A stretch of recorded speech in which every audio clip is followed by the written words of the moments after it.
আজ আমরা বানাবো দোকানে যে মোজরেলা চিজ কিনতে পাওয়া যায় সেই চিজ। তার জন্য আমরা এখানে নিয়ে নিয়েছি 1 লিটার গরুর দুধ। এখন আমরা দুধটাকে এতে ছেঁকে দিয়ে দেব। দুধটাকে একদম আমরা লো আঁচে বসিয়ে দিয়েছি। দুধটাকে খুব গরম করলে হবে না, এই যে আঙুল ডোবালে যাতে সহ্য হয় এই রকম গরম করে নিতে হবে। এরপর আমরা এতে 2 থেকে 2.5 চামচ মতো ভিনিগার দিয়ে দেব।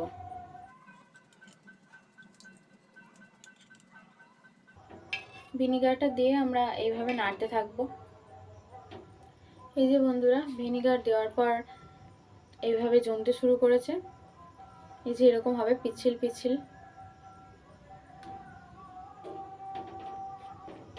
দেখো বন্ধুরা, দুধটা থেকে চিজটা পুরোটাই জমে গেছে। এখন আমরা এটাকে তুলে নেব। এভাবে জলটা চেপে চেপে এভাবে বার করে নেব।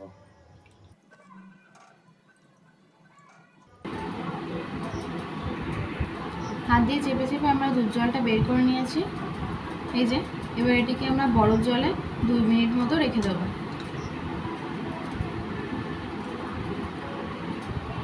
2 মিনিট রেখে দেওয়ার পর আবারও আমরা হাত দিয়ে চেপে চেপে এটা থেকে জলটা বের করে নেব।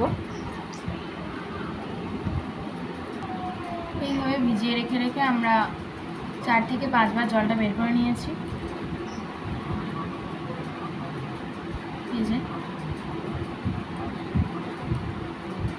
এরপর আমরা নিয়ে নিয়েছি কুসুম গরম জল, তাতে আমরা সামান্য পরিমাণে লবণ দিয়ে দেব।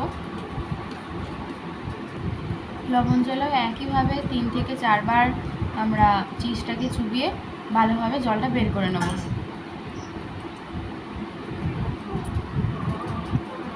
এই যে 3-4 বার আমরা চিজটাকে নুন জলে চুবিয়ে আবার জলটাকে ভালোভাবে চেপে চেপে বের করে নিয়েছি।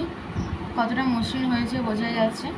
এখন আমরা এটাকে পলিথিনের ক্যারি ব্যাগে রেখে ফ্রিজে রেখে দেবো 2 থেকে 2.5 ঘন্টা পর্যন্ত।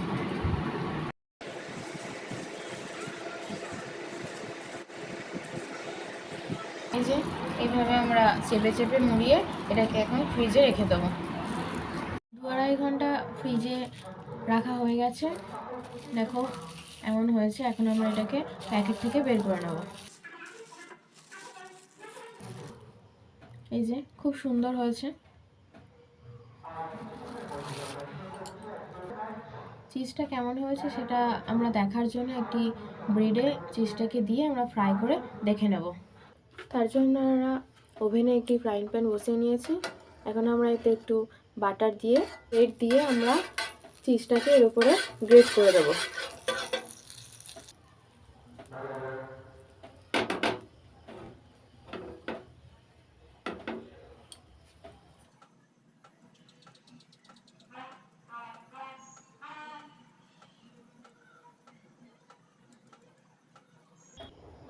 এবার এটাকে আমরা ফ্রাই করার জন্য একটু ঢেকে দেবো।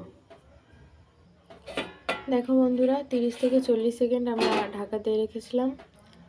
এখানে চিজগুলি খুব ভালোভাবে গলে গেছে। এই যে এখন আমরা এগুলিকে তুলে নেব। তুলে নেওয়ার আগে আমরা এতে দিয়ে দেবো সামান্য একটু চিলি ফ্লেক্স।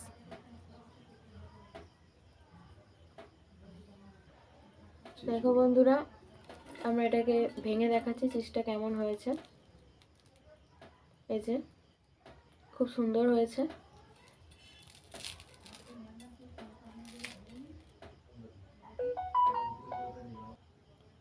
খুব কম সময়ে এবং খুব কম খরচে বাড়িতে এরকম মোজরেলা চিজ তৈরি করে নেওয়া যাবে। তোমরা একবার বাড়িতে বানিয়ে দেখো, তাহলে দোকানে আর কেনা লাগবে না। এই রেসিপিটা পছন্দ হলে তোমরা আমাদের ভিডিওটাকে লাইক, কমেন্ট, শেয়ার করবে। এরকম আরও নতুন নতুন ভিডিও পেতে আমাদের চ্যানেলটিকে সাবস্ক্রাইব করবে।